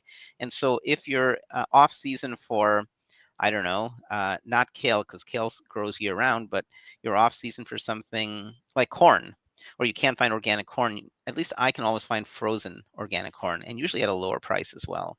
So that's a good question. I want to make a suggestion too. With this being springtime, you could grow your own kale, and that way you can choose, whether you want it organic or not. Yeah. So Well, that's that's if what you we have try a to house, do. though. Tessa, it's good to see you. I think you're new to our show, so I'm glad you found us. We'd love to hear how you found us. I hope you'll be a regular. And by the way, speaking of the show, this is about 5 years. We started at the beginning of the pandemic. It was folks like Cody, Carolyn, and me. Sorry, Cody, Susanna, and me, and Carolyn, and others who got together and said, let's do something like this. And it's about 5 years every single month. So, Tessa, we're glad you found us. And yeah, that's what I had suggested as well, to put a little bit of vinegar in soaking water with kale and then rub it a bit and wash it. And Tessa, if you can turn that into a question, you can be in the drawing for our giveaways. So that's a comment, but we'd love to hear a question from you. Okay. Uh, you know what's interesting? My daughter just walked in. Miss Nava is here, and we were reflecting when she first visited how old you were. You were like 3 or 4. uh, okay. Let's see. A question for you, Nava. What is it? You were mentioning that there's not as much of a demand for vegan cookbooks nowadays. Is it because that there's so many recipes available on the internet, or what would you ascribe that to? Because No, people no, love your cookbooks. no, I didn't mean that. I meant that there's so many. So I think there is a big demand. It's just that, when I started out decades ago, there were really a dozen of us vegetarian authors. There were very few vegan books back in the day. And then now you can't count the number of vegan cookbooks out there. So I'm not saying that I think the demand is still there. It's just that I feel like I can't compete in that space anymore. We've talked about this. I know Cody, Susanna, and we've talked about this. We have so many recipes and so many cooks in the kitchen. Every single month we have, 5 to 10 recipes or so, plus a lot of nutrition information. I think we have a lot of content to create a huge book, but it's difficult to find publishers. I've actually talked to some publishers about this. It's very, very difficult. So difficult. Yeah, so hard to compete. Now Tessa is in the drawing now because Tessa has added a question.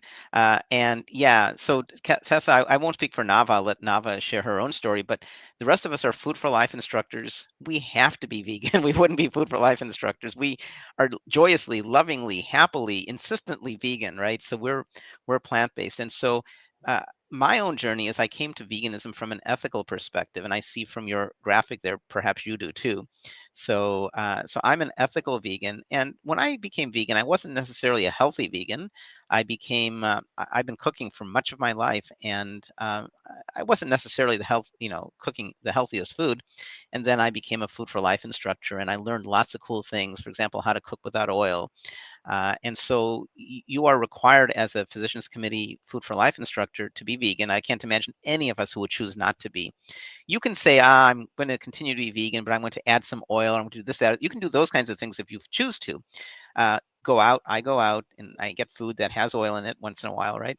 But you can't say, oh, today I'm going to eat some meat. You would immediately no longer be a Food for Life instructor. So Cody and Susanna, do you want to share a little bit about your journey, and then Navam, in terms of this question? Are all of you vegan? I am. I've been plant-based vegan for almost 14 years, and mostly, well, started out just because I wanted to age and be healthy. And as you go along, learn about the impact on animals and the environment. And yeah, there's no going back. It's the way it's going to be. So, There really isn't. The arguments are so strong. There's no going yeah, back. you And produce the it, you food take tastes power. great. Yeah, and that too. I mean, yeah, Cody? never feel deprived that I'm No. missing something. So, Cody? Yeah, so I've been vegan. I think 7 years, I believe. And I got interested in it for health reasons. Not that I was fighting any chronic illnesses or diseases or anything, fortunately, but I wanted to prevent those from occurring. And I found a lot of research and just, investigated, educated myself. And I'm an old open heart surgery nurse, so I wanted to prevent myself from going through all that. And breaking the cycle of setting myself up for cardiovascular disease and then hopefully preventing my children from getting that as well. I want to be a healthy grandmother someday, maybe a healthy great grandmother someday too. So that's why I'm doing it, just to help prevent any kind of chronic diseases down the road. Nava, did you want to share a word about yourself? Well, growing up, it was a long time ago. Never heard the word vegetarian or vegan, but I just never liked meat. I never liked looking at it. And I was, really a terrible eater. There were so many tears at the table. So finally in high school, I told my parents that I'm going to be a vegetarian. That's what we had back then. They weren't happy, but they said, okay, well, you'll have to cook your own meals. And so I did, and I loved it. I just took to it like, well, it's a terrible metaphor, but like a fish to water. And I'm married. I'm still married to the same person who really wanted to be a vegetarian, but was not a cook. We had 2 children who are like practically middle-aged now. Neither of them have ever tasted meat, chicken, or fish. And when they were about 10 or 12, we went vegan as a family. So that was, I've been vegan 23 years. And for me, animals, number one reason, the earth. And then the icing on the cake, the icing on the vegan cake is that the food is amazing and it's so varied, it's endless, and there's just so many things to discover all the time.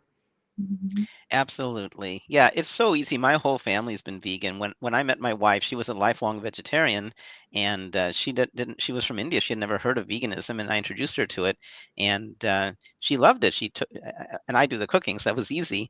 But then her hang up when we first met and when we got married was she used to drink coffee, and so back then there weren't a lot of creamers.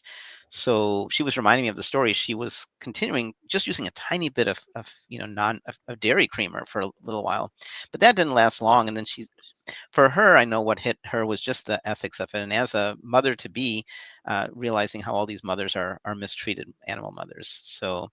And then when my daughter was born, she's always been vegan, and she's one of the kids in the kitchen, just like Cody's kids are. We don't feel at all like we're missing anything. Growing up, when my daughter was very young and she'd go to birthday parties, we live in a very vegan friendly area to start with, but when we'd go to parties, we'd always say, well, my daughter's vegan, but they already knew that, and can we send some cupcakes or cake, just so that she has something to eat. And usually they'd say, we have you covered. Are you gluten free? We can have you covered too. No, we're not gluten free, so as long as it's vegan, we're cool. And so for us, the interesting issue wasn't about veganism, but was about other foods. We don't drink soda, and so I told Anu when she was very young, when she was 4 or 5, I said, a lot of your friends, once you start going to schools and things, you'll be introduced to this. And I would occasionally buy soda, not to drink, but to put in the toilet. It's a great toilet cleaner. So once I bought Coke, I would check out with like these 6 or 8 bottles of Coke. And I felt so embarrassed. And I would tell the cash register, it's not for me. I promise it's for my toilet. I'm not unhealthy like that.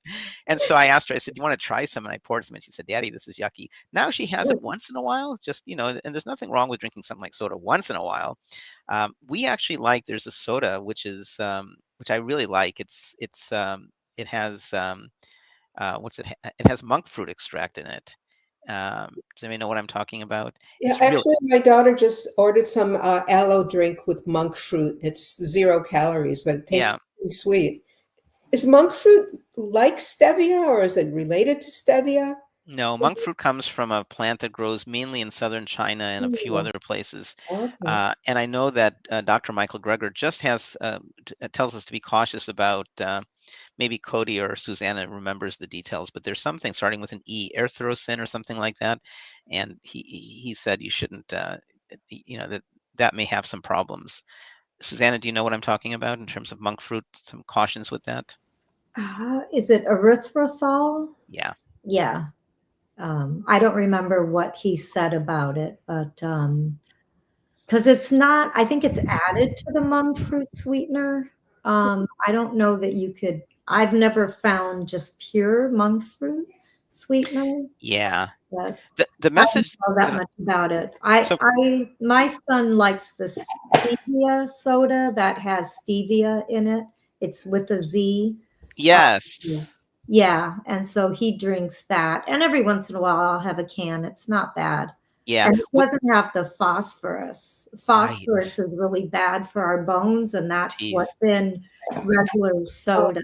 That Right. is, Right. no, No, we love it. The Here's my peanut Kansas. butter cookies that I was making while I was listening Oh, to. yeah. We You know, can reach in and grab one. sorry, when you said before about, oh, if you don't have one thing, substitute another. Well, I didn't have enough peanut butter, so I filled the cup with some tahini. Uh-huh. So that'll be good too. Oh, they look yummy. I haven't made these for such a long time. I can't wait to taste it with some Go coffee, ahead. some vegan creamer. Not right now. Enjoy it while we're, yeah. And by the way, Tessa, I'm glad to hear your story that you went vegetarian at 7 and vegan at 10. So that's great to hear. More and more people are coming aboard, and the cool thing is that not only are you not giving anything up, but you're gaining health. There's so much evidence that this is probably the healthiest way to eat. So that's great. Here's a question from Hyacinth. Do any of you guys stay away from salt, sugar, and oil? That's called the SOS diet. And we recommend cooking without any added oil. And that's how we cook. In terms of salt and sugar, I'll tell you briefly, and then I'm going to invite Susanna, and then if anybody else wants to pick up on this as well, is I totally stopped using salt for some years. My wife has hypothyroidism. She needs salt, so she would always add salt at the table, and I stopped using salt. But then I realized, and we talk about this in the Food for Life, we get trained every month, that the problem with salt isn't the salt that you add at the table, it's the processed foods that are full of sodium. And I eat very little processed foods. And so I went back to adding salt. I find salt adds flavor to food, and it's a nice culinary addition. And also, you want to make sure you have a source of iodine. So you want to have iodized salt. So I don't stay away from salt. Sugar, um, I don't tend to sweeten things. I'm used to fruits and things of that nature. And when I sweeten things, I prefer things like maple syrup. But I will eat things with sugar. I definitely prefer sugar to corn syrup. I try not to use corn syrup. But Susanna, why don't you share a little bit about that? Mute. I don't use oil. I don't even have oil in my house. Hasn't been here for 14 years. I will eat avocados or olives. So foods that are whole foods. In terms of salt, when I cook, I will use a little bit of salt. It's not at the table. I was never a fan of salt. So I find if I go to a vegan restaurant, sometimes if I have a soup, I feel like all I'm getting is a bowl of salt and vegetable broth. And sugar, I am not a sweet person, so I prefer my fruit. I do make cupcakes and things with date syrup and organic sugar that I know is vegan for my kids. But I just don't feel like I miss, a lot of sugar. So I will make banana ice cream or add some date syrup if I want something sweet. So, but I don't, I'm not like some people are totally SOS, or is it SOS? Yeah. Salt, oil, sugar free. And the oil, yes, except when I go out to eat. If it's vegan, I know I can't find a restaurant that's going to have no oil. So I will look for the least oil option. But before Cody shares about that, I wanted to throw something else out there. Is I would encourage all of you when you cook for folks, is I recommend being careful with the SOS because it's a big step to go from animal-based to plant-based, and that's a great step to introduce guests to. If you introduce a guest to no oil, no salt, no sugar, they may not have the same palate. It takes a while for your tongue to change. So in terms of introducing other people, make it vegan, plant-based, but if you want to put a little bit of oil or a little bit of salt, that kind of thing, I don't see the harm in that. But then if they are aboard for the nutritional benefits, then try to suggest, reducing or eliminating the oil and also being careful with salt and sugar. Cody? So we're not like 100% the SOS. I mean, we do try to use more of the maple syrup or date sugar or date syrup if we want to sweeten things. We try to stay away from our simple white sugars just because they're highly processed and it's just you get that blood sugar spike without any fiber or anything. So we just try to limit that. For oils, I don't add it to my foods, but what I do is I do like a substitute, like applesauce if it's a baked good. instead of the oil.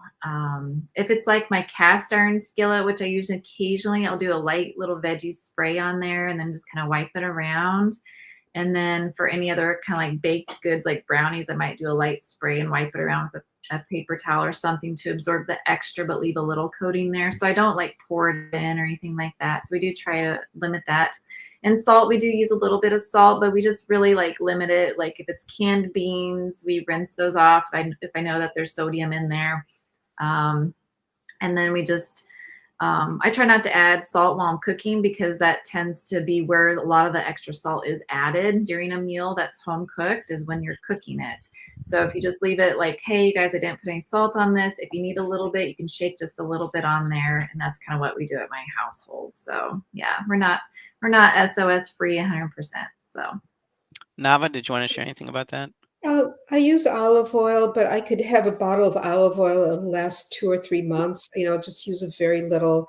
I really like salty food, so I feel like that's a little bit of my guilty pleasure. And I also, here's my latest edition of my soups book. I make a lot of soups, and I feel like it's just really tough to make soups without salt. It really brings up the flavor. But I think, your point is to put it at the very end when things have had a chance to flavor, rather than cooking things with the salt, because then I think you need less. And then as far as sugar, I don't have that much of a sweet tooth, but I do like my coffee sweet, so I get the oat creamer. That's what I get too.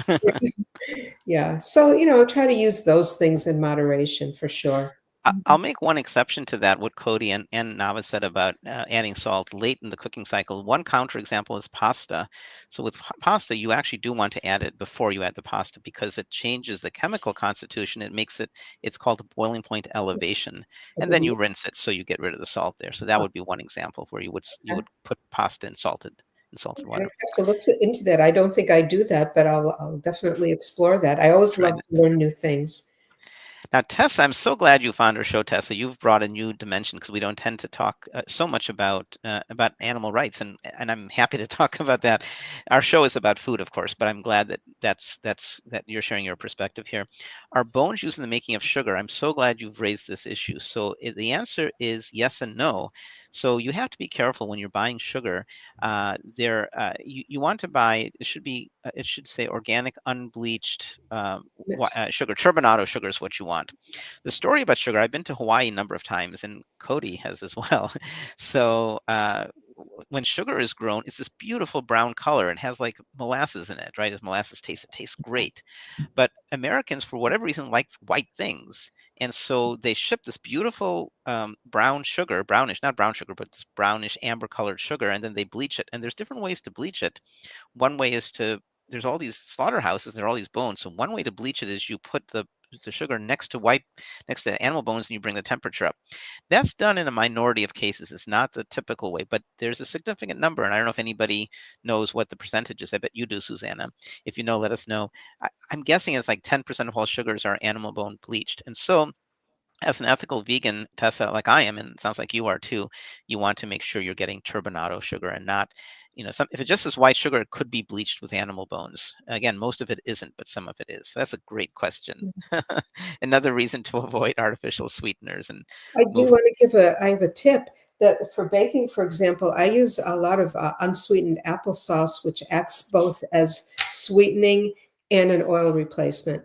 And it works so well. And plus, if you're off sugar and you're eating fruits, people who eat a lot of sugar, when they eat fruits, they don't taste the full flavor of the fruits. But when you're eating mainly fruits and occasionally cookies and things, then, like my daughter, she loves cookies and all, but she sometimes when we go out, she'll say, this is just too sweet. And when she cooks, when she bakes, and I think that's true with other kids in the kitchen too, Cody, I think they use less sweeteners than maybe other people do. So it's a matter of training your palate. Let's we can go for a little bit longer, but let's do the drawing and then we can stick around for a few more questions. So tell us, Nava, about your book that we're giving away. And we know that the book we're giving away is difficult to find. So whoever wins it, we'll try to get that for you. And if it's not available, then we'll substitute it with the other book that you're about to tell us about, Nava. Tell us about the two books. Okay, so I did mention about Wild About Greens. I have a feeling it can be found online. I just don't have that many copies of it. I wish I had stockpiled a few more. And I did introduce it before. There's a really thorough introduction with all the different types of greens, and then an index of where you'll find recipes for that, what could be swapped in. The usual kind of chapters: salads, soups, smoothies, main dishes. And then the Vegan Soups and Stews for All Seasons, this is the 5th edition. It started out in, I believe, 1992 as a little tiny hand illustrated, self-published book, vegetarian. And then it went to a major publisher, back to me, another major publisher, and this one's back to me. And this is the first one I'm really very happy with. My daughter did the graphic design. It has many beautiful photos by Hannah Kaminsky, who is very well known in the vegan realm. And, it's chapter by chapter, different, starting with, did I start with fall, winter?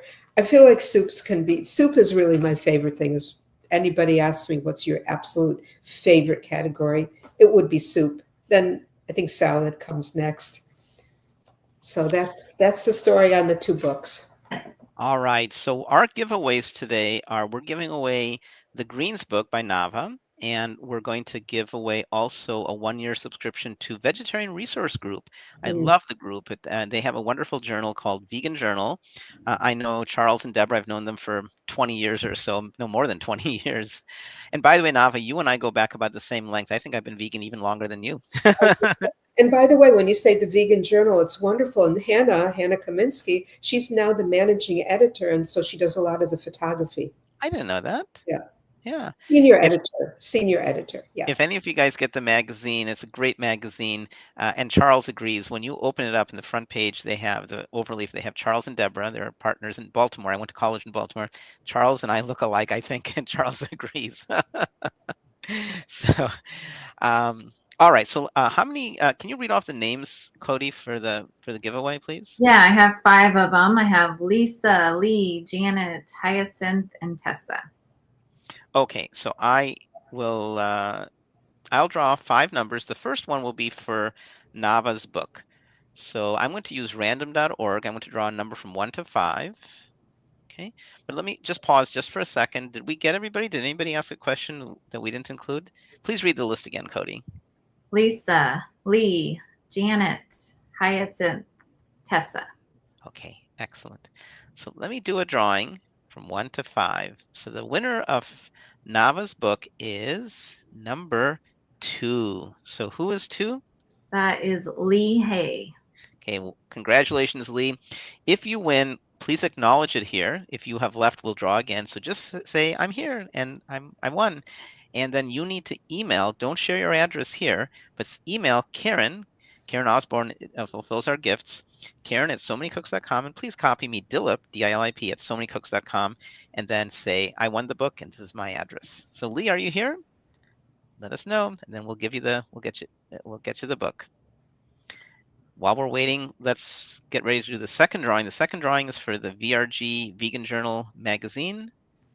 And we'll give Lee another moment. If we don't hear from Lee, we will draw again. Oh, Lee is here. Congratulations, Lee. Let me just, so we remember. Congratulations, Lee, on winning the book. And Lee, what we'll do is we will try to get you Nava's book about greens, and if it's sold out, then we will get you her soup book. And if you already have one or the other book, let us know, and then we'll get you the one you don't have. Thank you, Lee. Yeah, great. Okay, so let's do the second drawing. Lee, you do not qualify, so if I draw a 2, I will draw again. So the next winner of the magazine subscription is number 4. Who's number 4? That would be Hyacinth. Hyacinth, congratulations. So you win the magazine. Let me type that here. And let us know that you're still here, Hyacinth. So congratulations, Hyacinth, on winning the I was going to say Vegan Journal, the Vegan Journal subscription. Okay. So please confirm you're here, Hyacinth. We'll give you a moment, and if we don't hear from you, we'll draw again. And tell you what, because it's special, we had Nava here this time. Why don't we draw for another one of Nava's books? Let's draw again.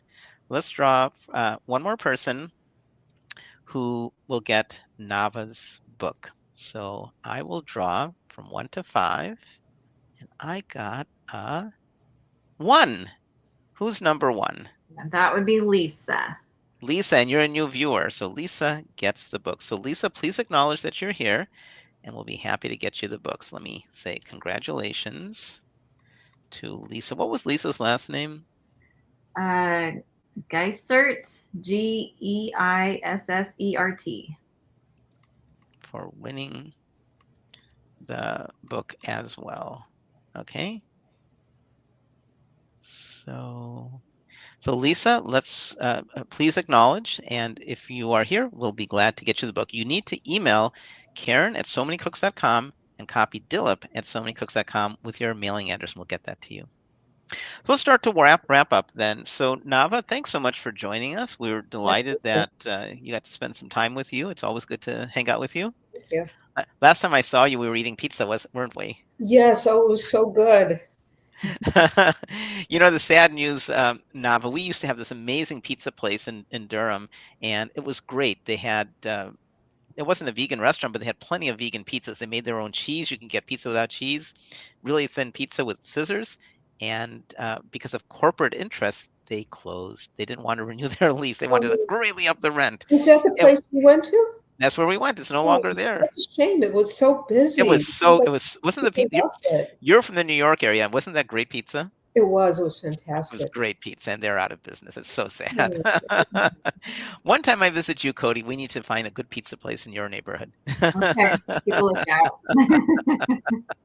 And Lisa's here. Lisa, we're so glad you found us. So please email us and we'll get you the books. Cody or Susanna, did you want to wrap up with any comments? I just want to say thank you, Nava, for joining us. It was a pleasure to meet you. And I share the same love for soups that you do. I could eat soups on a 90-degree day. I love soup so much. So I'm excited to make some of your soup recipes. So thank you. I do have a summer section that has some cold soups. Cold soups don't vibe with everybody, but I love them. They're so refreshing. I do too. Cantaloupe soup, watermelon soup, Oh, gazpacho. Gazpacho. Yeah. Right. Have you ever had my gazpacho, Nava? I don't think I've had your gazpacho, but I'll make a mental note next time I'm in Rutland, Durham. I make a really good watermelon gazpacho. Oh, I love that. Susanna, did you want to share anything in closing? Just reiterate, thank you, Nava, for being here. And I'm going to maybe make a summer soup. I'm going to check it out. Thank you. My pleasure. I did want to say we don't have topics for the next several shows, and we've been asking, and I can't remember who it was, suggested beans. They said, your very first show was beans. It's time for another beans show. And we have repeated some topics. Somebody had mentioned spices. We've done a show on spices, but I love the idea of beans because there's so much you can do with beans. I asked Brenda Davis's advice, and Brenda said she's recently on a really big bean kick. And Brenda said, you guys should consider doing a show just on white beans, a show just on black beans, a show just on mung beans, a show just on adzuki beans. Yeah. I don't know what you guys think of that idea. I think that might be kind of cool. Mm-hmm. So maybe we'll do a black bean show, or maybe we'll do a bean show part 2, because when we did the first one, we were really quote unquote green. We were starting. Was that our first? That was our very first show. Mm-hmm. We were really struggling with the technology, and we made it through. I remember I had all these beans. I bought extra beans, and I had my counter full of like a dozen varieties of beans, and we weren't sure how that. We didn't use StreamYard. We used Zoom, and it was early on in the pandemic. So our technology skills have gotten a lot better, and hopefully every day our cooking gets better. So maybe we could do another bean show, or maybe a spices show, or maybe Brenda also recommended, a nuts and seeds show. And we don't recommend a lot of nuts and seeds. They are nutritious, but they are high in fat. So maybe we could do a show. Karen Osborne was telling me if we did a nut and seed show, maybe it could be one where nuts and seeds are a small part of the recipe. So anybody who has any topic ideas, email us. Our first name at somanycooks.com. But hopefully within a week or two, we'll have a topic for our next show. And Cody, did you want to talk about what we're thinking of doing for the next kids show? I believe Anu suggested pasta. So I think my kids are all really excited about that. So yeah, we'll have to figure out our date for that, and then we'll let everybody know. So Thank you again, Nava, and thank you everybody who joined, especially all the new folks. So a lot of new names, Tessa and Lisa. I think there were several other new names. It's wonderful you found us. We'd love to hear how you found us. Feel free to email any of us. Tessa, I'd love to hear more from you about your journey. It sounds like you have some cool stories to share, and I'd love to connect. So feel free to email me. Do we have a date for our show in May, Cody? I think we do, don't we? No? Nope. We Okay. don't yet. We got to figure that out. So. Okay. All right. So we'll publish that soon. Thanks again, Nava, for joining us. Okay. Should I to get out of StreamYard or just do quit? Nope. Just hang out there for a second. So Oh, thanks, okay. everybody. And we will see you next time. So keep your comments coming. And hang on a second. What am I doing wrong? Oops, sorry.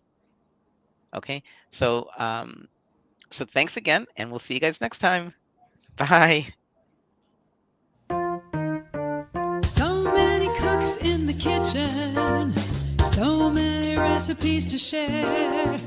So many cooks in the kitchen with meals for you to prepare. We've got fruits and grains, veggies and beans, more healthy food than you've ever seen. So many cooks in the kitchen, plant-based meals to prepare. So many cooks in the kitchen with ideas we're happy to share.